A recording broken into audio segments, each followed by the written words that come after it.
guys, welcome back to our new vlog. এখন আমরা চলে এসেছি সোনার বাংলা রিসর্ট। তো রিসর্টটা পরে তোমাদের ঘুরিয়ে দেখাচ্ছি, আগে চেক ইন করি। এখানে শুরুতে এরকম দুটো দুটো করে রুম আছে, মানে নিচে দুটো ওপরে দুটো। হ্যাঁ, কি গরম, প্রচন্ড গরম, প্রচন্ড গরম। এদের কিন্তু সুইমিং পুল, আমরা যেহেতু 10টার মধ্যে চলে এসেছিলাম সেজন্য আমরা রিসর্টটাকে একটু ঘুরে ঘুরে দেখছিলাম, কারণ 11টার সময় চেক ইন টাইম ছিল রিসর্টে। হ্যাঁ দেখো, সুইমিং পুল রয়েছে, আর এই উপরে রুম, নিচে রুম রয়েছে। রুমে ঢুকে গেছি আমরা, এই যে রুম,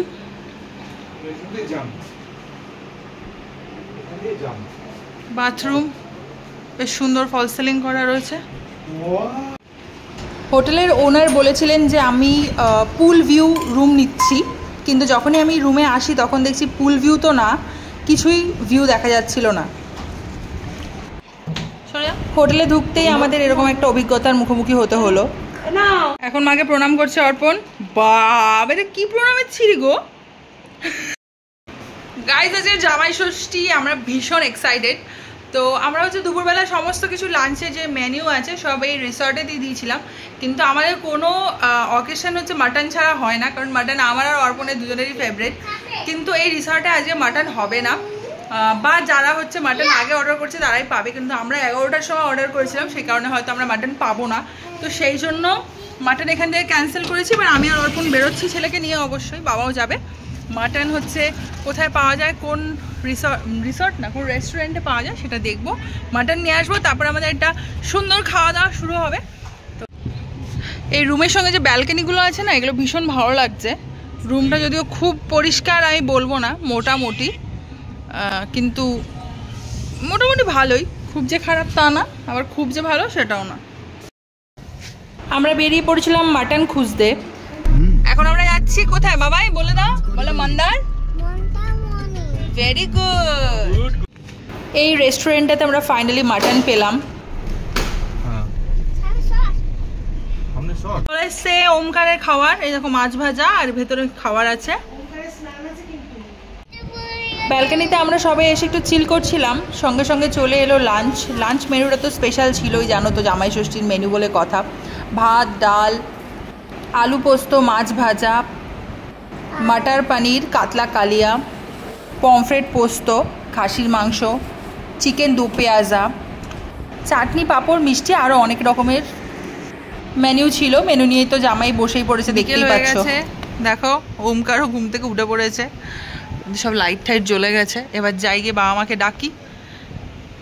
জামাই ষষ্ঠীর মেনু এত বেশি ছিল যে খাওয়ার পর আমরা মানে আমাদের শরীরে অস্বস্তি করছিল যে খেয়ে মানে আমরা ঘুমিয়ে পড়েছি। রেস্ট নেওয়ার পর এখন খুব ভালো লাগছে। এবার আমি কামড় দিয়েছি,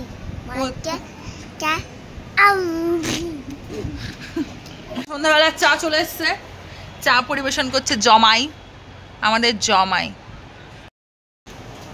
মন্দারমণিতে এসে মার্কেটে না গেলেই নয়, তো সবাই মিলে সন্ধ্যাবেলা বেরিয়ে পড়লাম মার্কেটে যাওয়ার জন্য। দেখো রুমের ভিউগুলো কি সুন্দর লাগছে। চলে এসেছি মন্দারমণি মার্কেটে, যে স্যার আমাদের নামছে আমার দেওয়া জুতো পরে। আচ্ছা, এদিকে সন্ধ্যাবেলায় বেশ অনেক লোকজন ছিল মন্দারমণির মার্কেটের সামনে। আমরাও একটু ঘোরাফেরা করলাম, কেনাকাটা করলাম, চারিদিকটা ঘুরে ঘুরে একটু দেখছিলাম নতুন নতুন কি কালেকশান এসছে। তারপর কিছু জিনিস কিনে আমরা আবার রুমে চলে এলাম। রুমে এসেই দেখলাম ক্রিস্পি চিকেন দিয়েছে, চিলি চিকেন আর পরোটা ডিনার।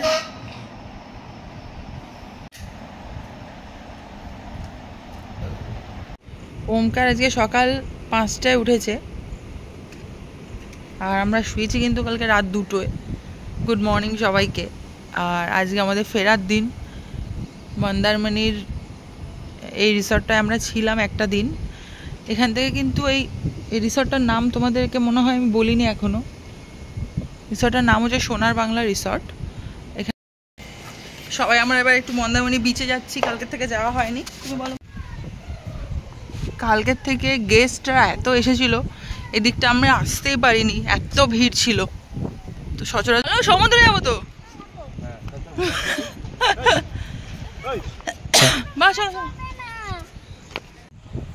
এই যে হোটেল থেকে এই যে হাঁটা পথ। রিসর্টটা থেকে কিন্তু বেশ কয়েক মিনিট আমরা হেঁটে তারপরেই বিচে গেছি, মানে অনেকটাই দূরত্ব ছিল। যদি আমি জানতাম যে এতটা দূরত্ব হবে তাহলে হয়তো আমি রুম বুক করতাম না।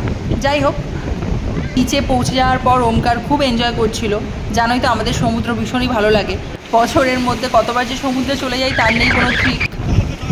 যেহেতু একটু পরে বেরিয়ে যাব তাই ভাবলাম যে এবার ব্যাক করি। ব্যাক করা মাত্রই দেখি ওমকার আর তার বাবা চলে গেল সুইমিং পুলে। তারপর চা খেয়েই আমরা রওনা দিলাম বাড়ির উদ্দেশ্যে। একটা আইসক্রিম খেলাম সবার প্রথমে, তারপর ডাবের জল। আমরা একটু ডাব খাওয়ার জন্য দাঁড়িয়েছি। ডাব খাওয়ার পর আমরা আবার সামনের দিকে রওনা দিলাম।